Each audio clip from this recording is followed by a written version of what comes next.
Hi there, welcome back to Gadget Mad Lad.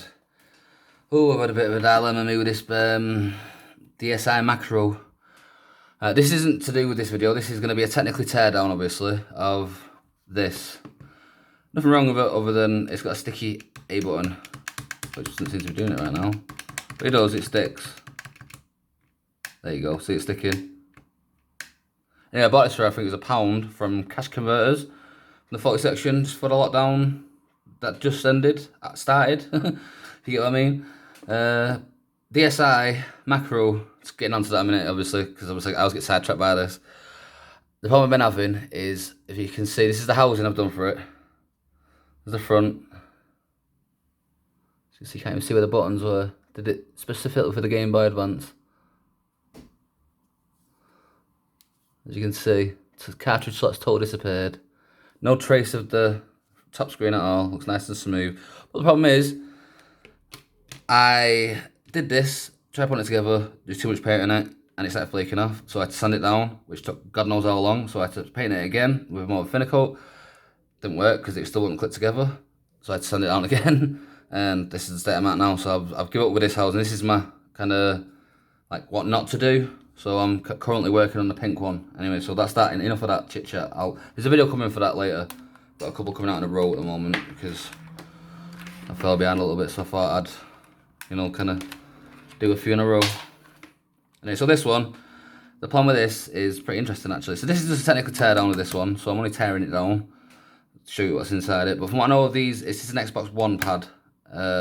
See the details in the back. So N1 wired controller for Xbox One. Nothing special. I think it's about £20–25 or something like that essentially. But the problem with this is sticky, which is nothing to do with the actual controller itself. There's no electronics that are broken in this. It's just the rubber membrane that essentially makes the contact. So when it's pressed down, that's I think coiled or deteriorated of some kind essentially. So that's the reason that's not working. But what my plan is for this, I've got a little tiny laptop that a friend/viewer gave me called Georgia. It's only a little gigabyte of RAM and stuff like that essentially, but the hard drive's upgradable on it, and I'm thinking of putting an how's it called now? Battlestar maybe, I think that's what it is. It's like an emulation thing. And to cut a long story short, I'm going to make an arcade machine. But this is what I'm hoping to use as the arcade machine controller, you get me? So I'm hoping all the contacts and everything are all metal and usable, so that's what we're hoping. So let's get the screws removed and find out what's what.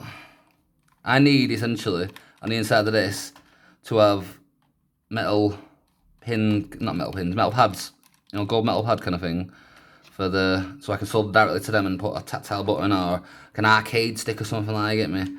That'd be really cool. You better fit in there. That's an awkward angle. It is going in, isn't it? Well, screws are missing there, so at least I'll see me removing a screw. Like I said, it doesn't matter to me either way because that's going in there, isn't it? Yes, it's being a bugger to come out. So because what the problem is, it makes it the perfect candidate. Because the housing I can reuse for something else anyway, hopefully. I think I've got a load of DS lights given to me by another friend/viewer, Jordan. They're all missing housings and stuff like that essentially, so I'm trying to think of some ideas I can do with them, build them into control pads and stuff like that. A few PS3 pads I'm going to attempt to rework the bodywork around and turn it into a housing for the DS Lite kind of thing. Make a macro that's in the style of a, PlayStation 3 kind of. You can get them grip pads for the Wii and stuff to give it these corner bits. But that look funky on a DS macro. Obviously, I've got a crap ton of macro stuff coming. Thinking of putting. I've got a DSi that's got a NAF top screen, but the charger port on it's broke. So my plan with that is if I can bypass the charger port, we'll just solder to where it charges essentially, and connect like a micro USB or a Type C or something. I'm hoping I can repurpose that into a Game Boy case or something. I'm only going to do it with a DS Lite anyway. But I thought, the DSi, because of the memory card functionality in it, it's like a built-in R4 card. I thought that'd be quite an interesting little take on that. Well, that's what we have to be after Christmas now. Got a couple of repairs coming up, Christmas themed ones as well. Old novelty kind of Christmas tree that jingle bells, that belongs to my wife. She got it passed down to her from my mum. It's a beautiful little Christmas tree thing that's coming up in December at some point. Anyway, so enough chit chat for that. Let's remove that, and what have we got here then? Right, so that is really bad soldering. Now you can see that or not, but that's how the pad wire connects to the actual pad. They're not exactly well done them. And there's metal dangling there, so I could easily shorten any of them pads there. I'm actually surprised that's even working still. I don't matter anyway for me, so I'll just get them all together, cut them like so. That should enable me to lift that off there, yep. This wire, obviously, because I know it definitely works, so I can repurpose this. I think it's like 2 meters maybe or something. So I've got 2 meters worth of this thin wire I can repurpose something else as well, so that will not get wasted in the slightest little bit. We've got the housing there. Let's put that to one side. The screws. If I tip upside down, all the buttons are going to drop out, but take my word for it, they're all... That's what I was saying, one sec. So if you look there, this is the button that was sticking. That's unusual. Well, I was right though, look, see the metal contacts. So essentially, if I short them together, that side of something metal, it's like the button's being pressed. So it's really easy to repurpose, and I was hoping that'd be the case for all the buttons, and it is. That's really good.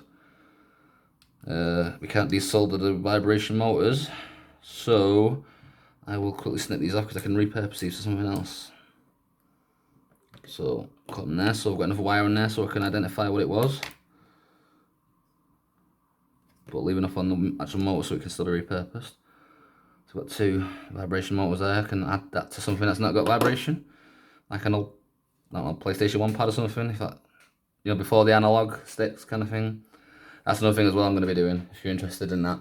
You know, the PlayStation 3. Well, that's one of my favourite controllers of all time. That my plan is to take the analog sticks off a PlayStation 3 controller and make an actual permanent PlayStation 1 controller out of it. If you remember the PlayStation 1 controller before they put analog sticks on it, I loved that controller back in the day. That was well my favourite. I eventually got used to the analog sticks, but that's not going to come off like that, is it? No, so I don't need desoldering, I think. I don't think I'd need all these buttons, but it's a weird kind of trigger mechanism, isn't it?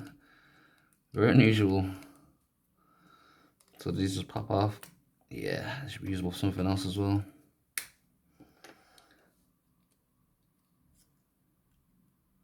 I'm just not too sure how this will work, you know, soldering that to something. So it might just have to be like D-pad related or something. Unless these test points, maybe they can be something useful.